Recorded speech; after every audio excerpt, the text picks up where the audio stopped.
Class this is the fifth video of the chapter Mughal emperors. तो मुगल शासकों के बारे में इस चैप्टर का ये फिफ्थ वीडियो है। इसमें हम पढ़ेंगे, देखिए, relations of Mughal emperors with other rulers. Mughal emperors के दूसरे रूलर्स से क्या संबंध थे। The Mughal emperors fought constantly against the rulers. Mughal emperors उन शासकों के साथ लगातार संघर्ष करते रहे who refuse to accept their authority, जो उनकी अथॉरिटी स्वीकार नहीं करते थे। However, many of the rulers after their defeat were treated honorably. उनकी हार के बाद बहुत से रूलर ऐसे भी थे, अपनी हार के बाद उनके साथ ऑनरेबली व्यवहार किया गया था मुगल एम्परर्स के through. But they were given the mansabs of high rank, उन्हें हाई रैंक के मनसब दिए गए। And even made governors of the Mughal provinces, उन्हें मुगल प्रोविंसेस में गवर्नर भी बनाया गया था। Ain-e Akbari list name of 24 Rajput mansabdar. तो आईने अकबरी में इस तरह के 24 राजपूत मनसबदार की बात सामने आती है। ठीक, आगे कुछ मेन पॉइंट बढ़ते हैं students. Akbar's policy of Sulh-i-Kul. Akbar की सुलह-कुल पॉलिसी थी, बहुत ही अच्छा शासन था अकबर का। द अरेबिक टर्म सुलह-कुल मीन्स, सुलह-कुल का मतलब होता है पीस विद ऑल, सभी के साथ शांति या universal peace, absolute peace. Akbar was attracted to the idea of Sulh-Kul due to his regular discussions on religion.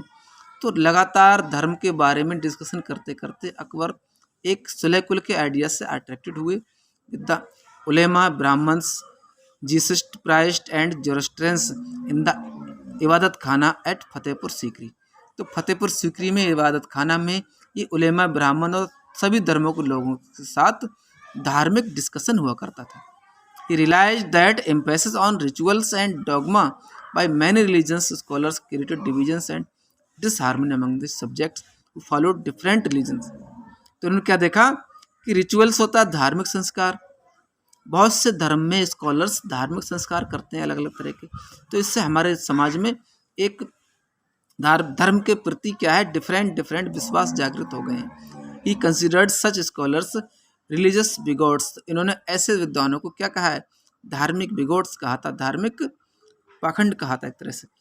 To counter religious बिगोटी, इस धार्मिक बिगोटी को काउंटर करने के लिए Akbar based his governance on the policy of Sulh-i-Kul. तो अकबर ने सुलह-कुल पॉलिसी का सहारा लिया। This policy prohibited discrimination on people on basis of religion.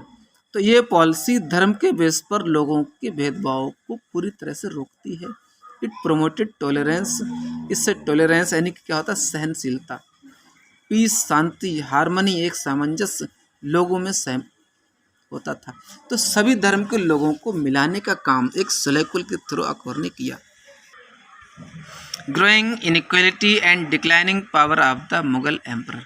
तो यहाँ देखते हैं मुगल एम्परर्स की बढ़ती हुई इनइक्वालिटी, यानी कि जो एक अनेकता थी, एक यूनिटी नहीं थी, बढ़ती अनयूनिटी, और मुगल एम्परर्स की पावर कम होना किस वजह से था।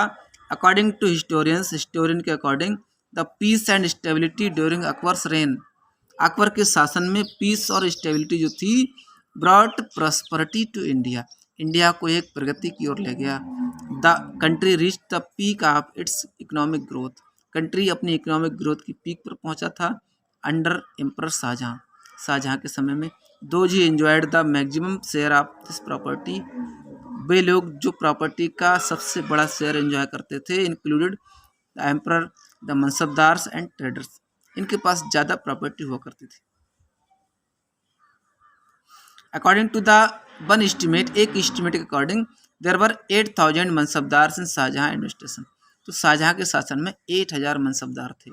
अमंग देम, जिनमें 445 कौन थे, top ranked mansabdar, who receive the lion's share 61.5%, जिनके पास सबसे बड़ा लायंस शेयर क्या होता है, प्रॉपर्टी का सबसे बड़ा हिस्सा उनके पास था। अब देखते हैं the Mughal emperor, his nobles and the other elites society lived luxurious life. तो मुगल एम्पायर्स और इलाइट्स एक लग्जरी लाइफ जीते थे।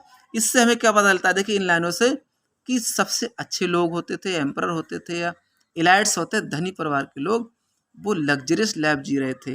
Traders, artisans, zamindars who created the needs of the elites generated decent income. तो ट्रेडर्स हैं, आर्टिसंस हैं, इनकी अच्छी इनकम थी। इन कंट्री, इसके अगेंस्ट क्या था, the condition of the peasantry was not good.